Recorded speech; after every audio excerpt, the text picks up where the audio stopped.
Hello, I'm Sensei Joe from Joe's Dojo, Villa Park, Illinois. I am going to be going over the Blue Belt study guide now. I think I'm a little bit decapitated, so I'll just move this a little bit like that. Good. So, continuing on with my theme that I will be helping people study from home, I want to go over difference between punches with strikes and with thrusts. So, if it says Zuki, Zuki is a punch that stays out there, whereas an Uchi has the recoil, so it's meant to strike and then pull back in. Blue belt, we're expected to start knowing a couple more of these strikes, and you should know the difference between those two things. So, thrust versus strike. So if you think about even like good old boxing, they don't want you throwing your hand out there and leave it there. They want it. Whereas in karate, sometimes we will leave it out there, mostly because if you're here, it's power versus speed. So both of them are useful. Always know why you're doing something rather than just knowing how to do it. So the punches that we'll be going over, let's go Hanuchi-ken. Now, it has uchi in the word, so Han-uchi-ken. So this is your hand shape, so it's a shote hand shape, or a palm heel strike. So Hanuchi-ken would be here. Now, we also do a Hanuchi-ken Zuki in one of our self-defenses earlier, where you go here and you leave it in. Same as our Ippon Kumite Kata number 3 has that same uppercut with your extended knuckles. The uchi part that would have you pull it right back when you're done with it. And Hanuchi-ken has its best friend and neighbor, that'd be that's Hanuchi-ken, this Hanura-ken. I almost blew everything. So, Hanura-ken, that's right here. Hanuchi-ken is there and back. So it's still up angle here, but sometimes you're gonna wanna have your knuckles that direction. It's one of those karate things. There's a reason for everything if you try hard enough. Oyayubi, this is the thumb punch. If you notice my thumb, I lock my hand, I roll my hand back, 1, 2, then I push down on my knuckles, and I can feel a stress point all the way down, and then this is my striking point. So Oyayubi, it's coming in, it'll go up to the orbital ridge, go to the jaw, go to the temple. It's a pressure point attack, but it's also quite painful, and this is another option for holding your fist. Some martial arts actually do this, so they get their thumb out of the way and they don't have a habit of wrapping it, they have it kind of trapped. We go here because of tradition and because that's how we do it, which is the same thing. Next up would be the blocks. So Kagi-uki would be here. So it's misdirecting a punch that's come a straight line and you're hooking it off to the side. Try to keep that pinky in. So that'd be Kagi-uki. So hook punch is here, hook block is here. So Kagi. Kagi's one of the cool ones that has a stance, a block, a kick, and a punch for it. So you get your hook kick, which is one of my weird specialties, is turning upside down. You got your hook punch, so Kagi, Zuki. Then you got your, hook stance, which some people have a different version of a crane stance. This is where you tuck your foot behind. We call it hooking your foot behind. Block is the one we're talking about. So you can still have your cover coming across section, so you might actually trap it, or it might be just out to the side. So in our circular that we do, it's out to the side, but there's also Haishi-uki, which is even more off center. So Kagi-uki, you're gonna have your palm up or palm forward, and you're this kind of like a little catch. If they have a real fist, you could drag it. Next up, kick, Kengetsu Giri. Very neat kick where you go, bam, joint kick. You go, bam, joint kick. Your goal is to thrust out the knee, or thrust out the knee. So you're taking out the joint. Next up, there's like a lot less terminology in these, so I'm just going right into the extra bonus stuff. So we got our animals. So just to show the different animal shapes, it's kind of like Kung Fu Panda. So we got Hebi, the snake fang. So it's got the 3 fingers up, and then the 2 fingers are locked down. You got the, what do we got here? You got the Ryu, which is dragon.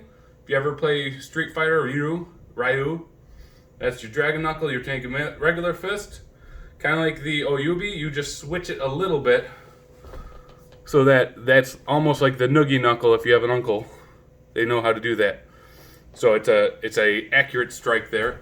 Then you have the Hyo, which should be leopard, I hope. We'll have to look that up later.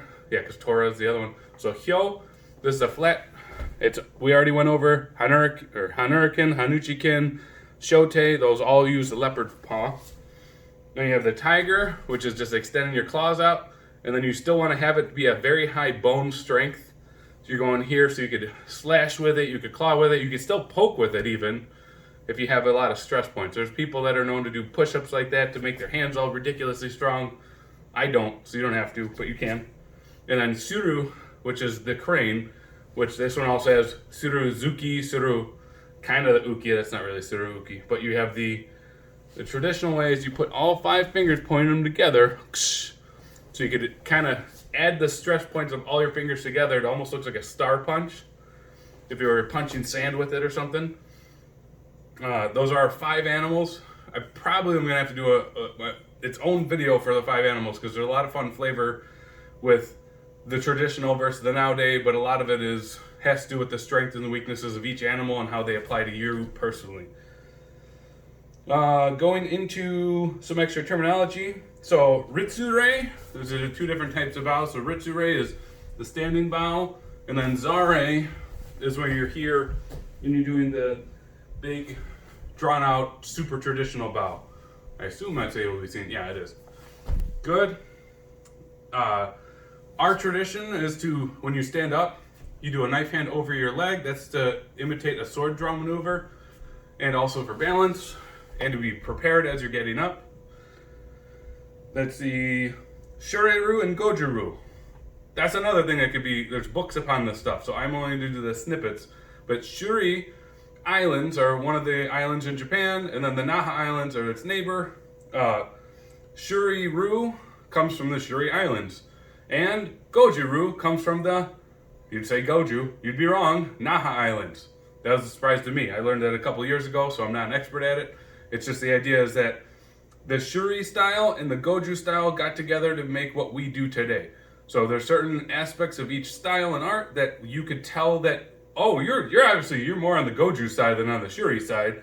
The Goju side has more sweep moves, has more circular leg movements, and the Shuri side would have a lot more straight line leg movements, and it's a little bit different. But those are the 2 styles we compose of mostly. We have also have some Shotokan katas that we've taken. We've even taken a Taekwondo kata for a while. It's mixed martial arts because you're just mixing up the good stuff. It's the extra terms, a Q rank and a Dan rank. Dan, that's probably pronunciation difference, but it's DANKYU. So Q rank is anybody under black belt. Dan rank is everybody black belt and above. The weird thing is it's like a number line where you start in the middle, and black belt is Dan. So first Dan is that 1st degree black. Then you go forward, you go 2nd Dan, 3rd Dan, 4th Dan, 5th Dan, 6th Dan. The thing that confuses the most people is the Q ranks go backwards. So a first Q is actually 3-stripe brown belt, like Senpai Chris is in this current time. And then it goes 2-stripe, 1-stripe, which we don't even show, we just leave it as a brown belt. Then it goes purple, green, blue, yellow, orange, white. So if you do math there, it goes Ichi, or is it Shokyu, Nikyu, Sankyu, Shikyu still. But when you go forward, it goes Shodan, Nidan, Sandan, Yondan, which is weird to me, but it's Yodan. And then Godan, continue. So it's regular Japanese words, except for the 4. I think it has something to do with 4th versus 4. That's what my theory is. I forgot to do stances apparently, so let's go into stances. So Soshindachi, this would be diagonal horse stance, which I like to do it on a little bit of a perimeter here, so I'm at a 45-degree angle. This is usually used for low blocks, but it could also be used for getting ready to do something mean, so you could be middle block and get into the next movement, get the next movement on, but it's usually part of a transition or part of a I just got here, I'm going to go to do something else. It'll let you go from here to rock your leg to the next one. Soshindachi, Meisuru Dachi.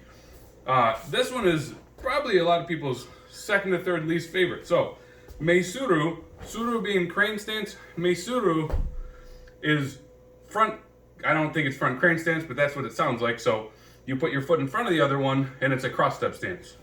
We are already doing cross step stance when we're doing our kicks. The key on this part is that you want to be comfortable.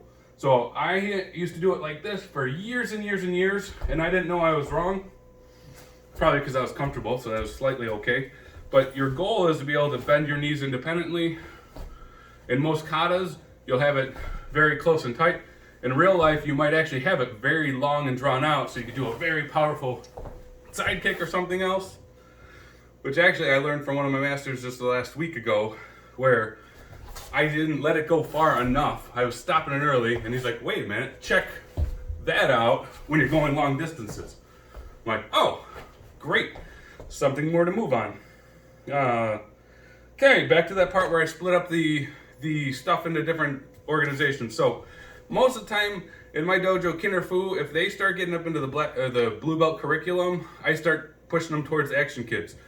The reason why is because you start putting a lot of things together, and if you have a person that's structured and focused and can handle that much knowledge, I just say, okay, well, move up.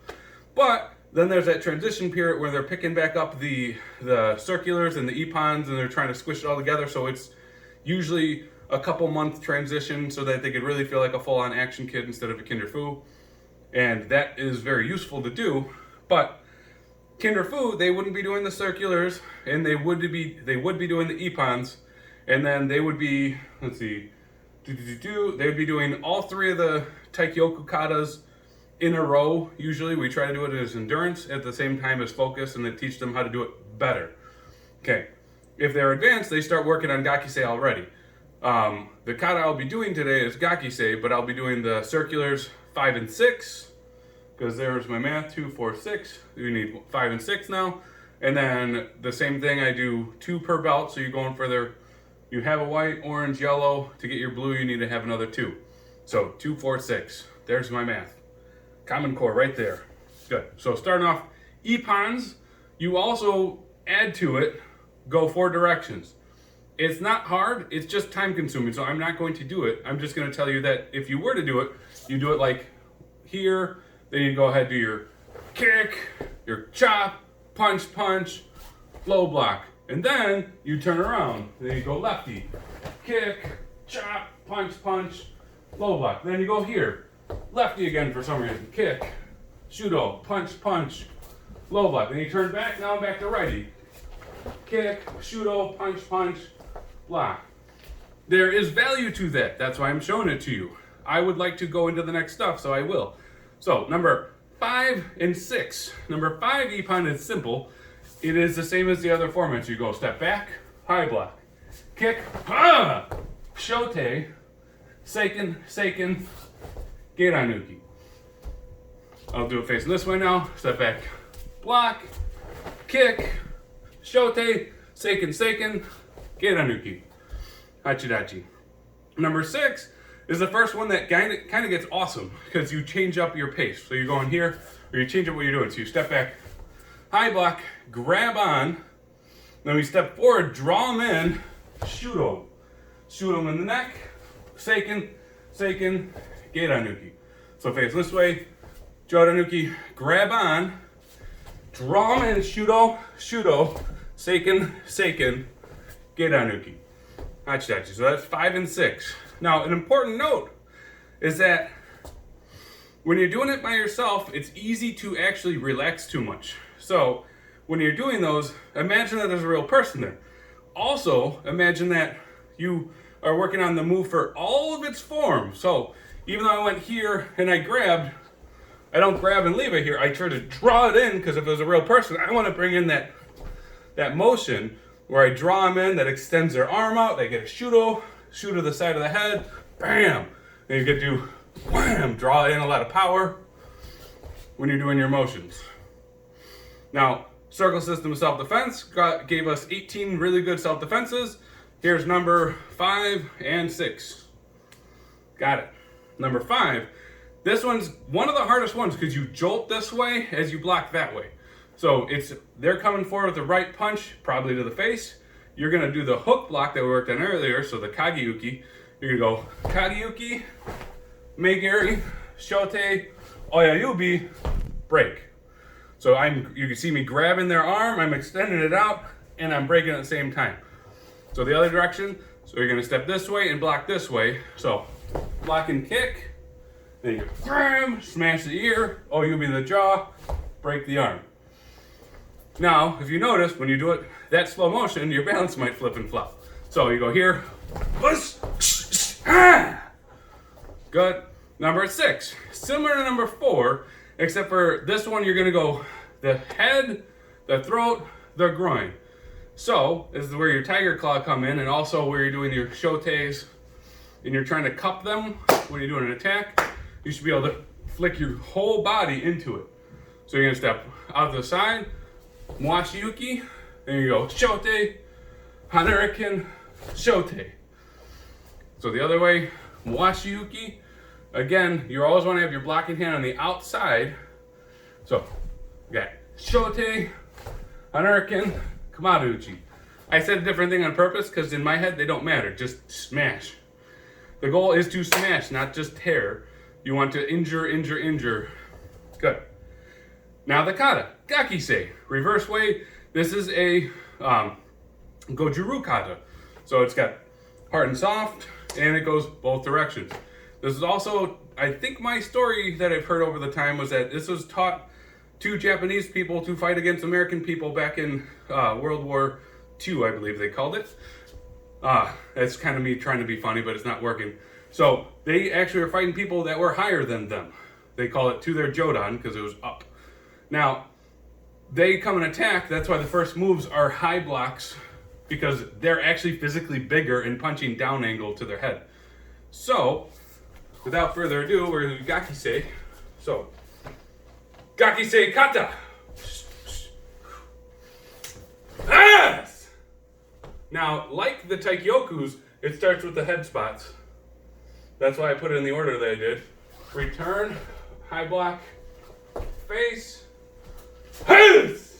groin. So that's a hammer fist, not just a low block. So it's not going here, checking my leg. It's going up to the same person that was just attacking. Spot, Jodanuki, Seikenzuki. Ha! Spot, Chudanuki. So these could be coming at a medium angle. Chudanuki. I'm trying to make them flick too. I want them to actually have power behind them. Megiri. It's rising elbow, back fist, Tatui, reverse punch, crane up. It's when somebody grabs you from behind, you go, ah! Here, you go over that arm that's behind you and sideways into their neck. Step forward. Chudanuki, kick, up elbow, back fist to nose, hit to the groin, reverse punch to the solar plexus, crane up, shoot to the throat, bring it back. Here's a new combo. So you're going from Shudo, bring it back into Fudodachi, spot, step back. You're doing Yamazuki. So it's like an uppercut, it's like a haymaker. You do them both at the same time, and you cover back up. Make sure there's a little space in between your cover. This should be like a regular chamber. This should be on top of it. Spot to the other angle, step back, Yama, then draw your hand behind their head, and then super Shudo right there. So I'm going Yama, hit here and here, right there and there. And then I grab behind as they're falling back.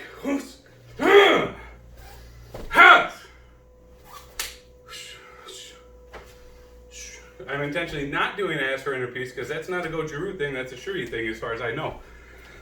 Don't worry about it too much. You can always be over polite and over, what's that called? Professional. So you can do it if you need to. I try to remember why I do some things differently, which is also, I'm trying to focus on my footwork when I'm doing this kata, where I'm doing the sliding back and forth, and everything coming from the center line, as opposed to stepping straight line forward. I'm intentionally drawing my Kogeki movements like that. All right, that's all I got for the blue belt study guide. So hopefully it's enjoyable and useful. My goal is to have a little bit of fun with this, but this is mostly so you have the exact things that you need to work on so you practice what you need. All right, thank you. Kyotsuke. Great.